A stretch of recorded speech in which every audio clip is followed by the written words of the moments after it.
Hi, this is Stephanie with Iron Sharpening Iron, and I'm back today to do this final video, I think, of when does the day begin. So we've already had 4 videos before this. If you haven't seen those, I'll try to put a link in the description below.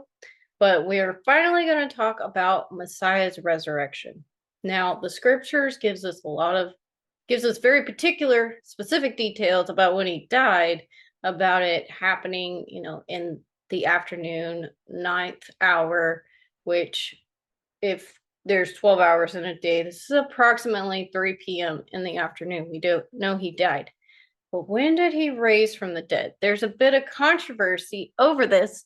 And when I came to the sunrise to sunrise being the day understanding, this finally clicked for me because it was a real issue before, and we're going to get into the particulars of why that is. So, when was he raised from the dead? So, first of all, let's just talk about Catholic and Protestant understanding. I was taught that Jesus dies on Good Friday in the afternoon, right? Just like it talked about him dying in the afternoon. Then he rose on Sunday morning.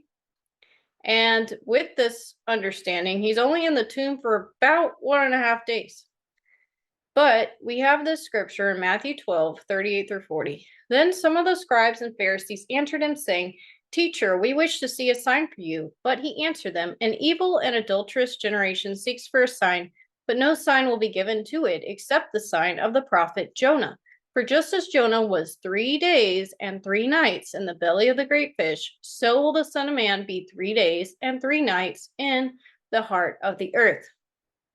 So it tells us very specifically here, there have to be 3 days and 3 nights. But if he went in the tomb Friday, we have part of a day there. And then we have, okay, over here, I'm going to do night. We have Friday night, and then we have Saturday day, and then Saturday night. And then he rises Sunday morning, like as the sun's coming up. I don't know if you really call that a day. We're missing at least a night here. And we really only had parts of Friday and like basically none of Sunday. So that doesn't really fit this. Well, is that really what it says in the scriptures? Let's go look at this in the Greek so you can see for yourself. So here we are, Matthew 12:39. This is the interlinear. And so you have the Greek on top, and then you could see what it means in English underneath. And he's talking about only adulterous generation looks for a sign, and the only one will be given it is the sign of Jonah the prophet. And then 12:40 is where we're gonna see, just as was Jonah in the belly of the great fish, 3 tres emeras. I don't know Greek, but I do know a bit of Spanish. So 3 emeras, 3 days, kai, and tres nictas, 3 nights. So will be the Son of Man in the heart of the earth. And then he repeats it again. Tres emeras kai tres nictas. And forgive me if my pronunciation in Hebrew or Greek or English is ever off, because I'm not perfect with speech, but I can read fairly well. So anyhow, we see here that it says 3 days and 3 nights specifically. It doesn't just say 3 days. I mean, it says 3 days and 3 nights. Why would he put that particular detail in there like that? That's very specific, much more specific than just saying 3 days, like 24-hour days. And he could have said, 2 days and 3 nights, or 3 days and 2 nights, but he says 3 days and 3 nights. So based on what we just saw in the Greek, this doesn't fit. This Good Friday till Sunday morning deal just doesn't fit the 3 days and 3 nights we are specifically given here in Matthew 12. So what about the common messianic understanding?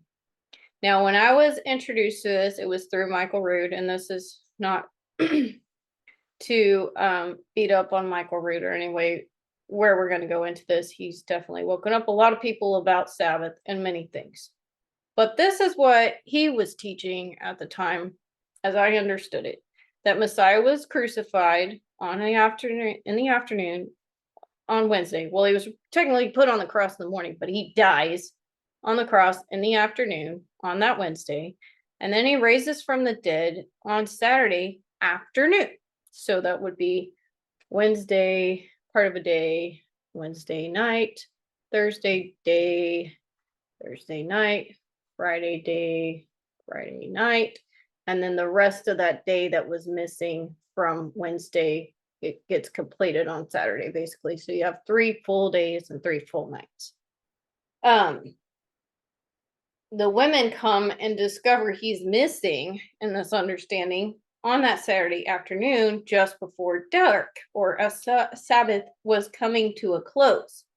And we can look at Matthew 28:1. In the end of the Sabbath, understanding with Michael Rood that Sabbath starts at sunset and ends at sunset. So the end of the Sabbath will be in the afternoon before the sun goes down, right? As it began to dawn toward the first day of the week, which would basically start Saturday evening, came Mary Magdalene and the other Mary to see the sepulcher. And so I had heard this back then and just accepted it at face value that that's what actually happened here. And it made more sense than the 1.5 day deal I was fed by the Protestant church, right? That, okay, we have a real 3 days and 3 nights here, but it's all happening Saturday afternoon, this whole account that we get in the Gospels. But does this really align with the scriptures? So some years later, for whatever reason, I got it in my spirit that I needed to look at this in all the gospel accounts, this resurrection deal. And I did. And so Matthew, Mark, Luke, and John, here I am in Mark 16, 1-4. Let's read this. When the Sabbath was past, Mary Magdalene, Mary the mother of James, and Salome bought spices so they might go and anoint him. And very early on the first day of the week, when the sun had risen, they went to the tomb. And they were saying to one another, "Who will roll away the stone for us from the entrance of the tomb?" And looking up, they saw that the stone had been rolled back. It was very large. So it's very clear here that the women are getting here in the morning. This is not during the evening, very early on the first day of the week when the sun had risen. And the Sabbath has passed and the sun has come up. Again, let's go look at it in the Greek so there's no disputation on this. Okay, here we are, Mark 16, and the Sabbath day has passed. Let's see this word. It's not very often that it was used. Sabbath has passed. They've bought their spices. And here we are, very early on the first day of the week. They come to the tomb, having arisen the sun. Helio. Helio. This is the Greek word for sun. Helios. Just like we have the heliocentric model of the universe, that, you know, everything's revolving around the sun. Helio means sun in Greek. So it's talking about the sun rising. And let's look at this word about it rising. The sun had risen. But when the sun had risen, they were scorched, back in Matthew 13. So this couldn't mean the sun was going down and they were scorched. Obviously, if the plants are getting scorched, that's when the sun comes up, right? And it gets hot. So let's go back. So very early in the day here, it says very early on the first day of the week, and you could dispute the first day of the week here, but very early on this day is happening as the sun is rising. At sunrise, that's when the day begins. Right here in Mark. And that's when the women get to the tomb, according to Mark. Okay. So I believe Messiah did rise on Shabbat. As at sunrise, this tomb is already empty.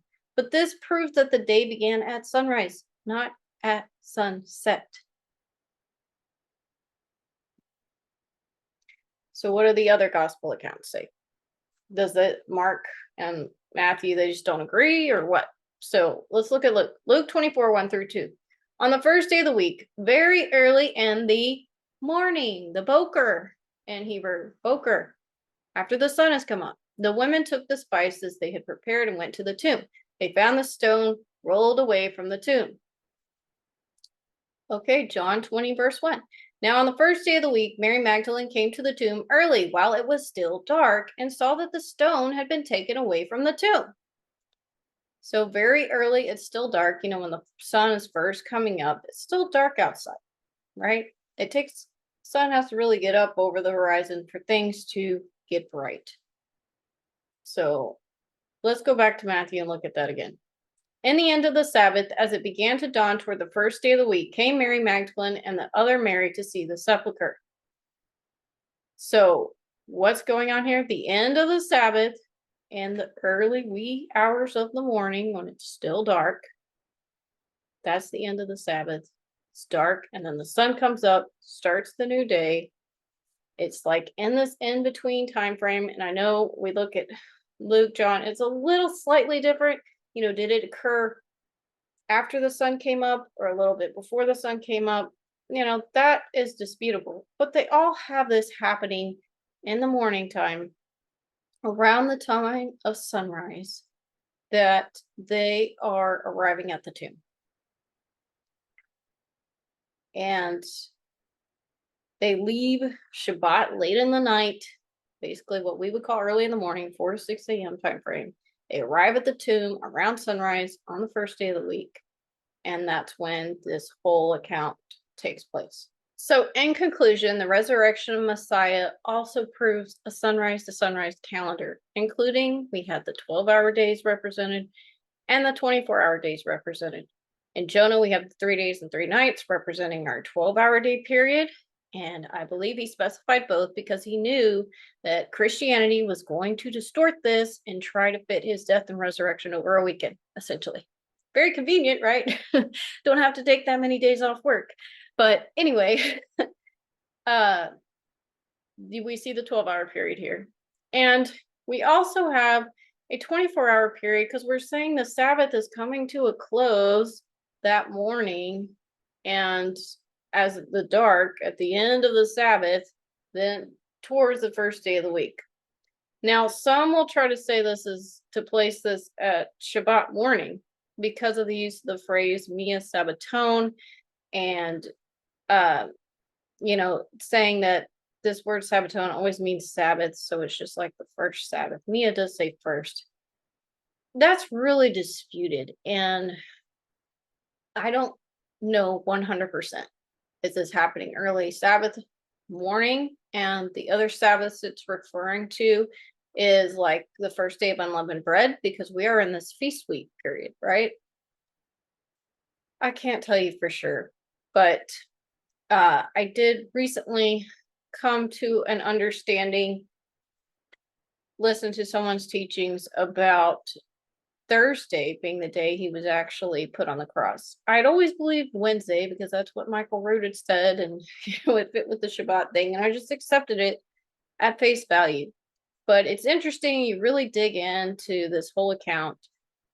Messiah, it seems, came before Pontius Pilate twice. So if he's taken Tuesday night, which we're pretty sure of on that point, he's taken Tuesday night, and then he is brought before the Sanhedrin, you know, they find him guilty, they bring him before Pontius Pilate, he gets taken away, it seems he comes back to get, you know, Pontius Pilate's wife has a dream, and then he's brought before Pontius Pilate again.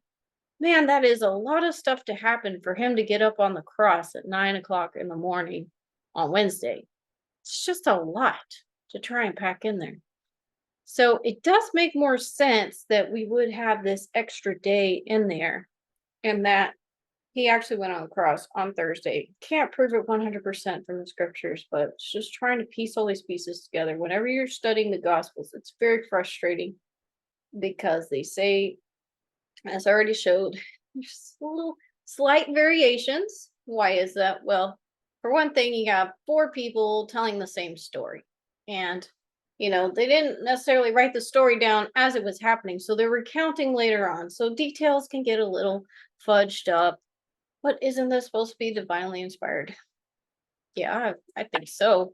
Um, but also I think there's been perhaps tweaks done in history by the Roman Catholic Church or whoever who's had influence, because certain things in there, it seems like they're trying to make it sound like this is all happening for Good Friday. And just doesn't line up with what we showed in Matthew about 3 days and 3 nights. So anyway, if he did die on Thursday, and we do understand this Mia Sabbatone as being the first day after the Sabbath. The Sabbatone just kind of basing our whole week on the Sabbath, that it's the first after the Sabbath. Then he dies Thursday afternoon, and then he's in there Thursday night, he's in there Friday day, Friday night, Saturday day, Saturday night, and then he's rising during that Saturday night, during Shabbat night, before the sun comes up on Sunday morning. That's my best understanding right now. I might change that based on this Mia Sabbatone thing. I'm kind of conflicted on that. But anyway, we go and you look at this, the 24-hour day is established here with it starting at sunrise.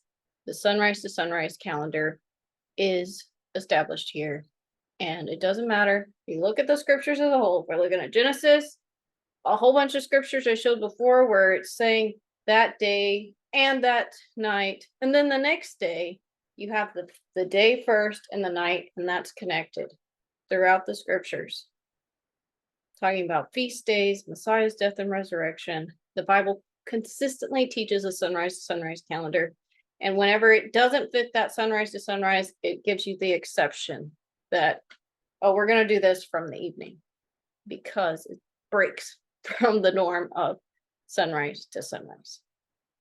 So I hope you guys got something out of this series. Please share it with anyone out there that you think, if you have been convinced by this, if someone else is out there is struggling with this, and just help people to see what the day really should be from the scripture. We've inherited so many lies, and it's just so much for us to unpack and unlearn all these lies that we've been fed. So I believe this is a big one. It's important because it impacts how you keep your Sabbath, how you keep your feast days. So it's something that if you feel led that we're supposed to be following Yah, we're supposed to be keeping his Sabbath holy, we need to know when that is. So we have to dig in deep to learn these things and the scriptures. So I hope you guys got something out of this, and I pray everyone out there would be blessed. And with that, I will say shalom.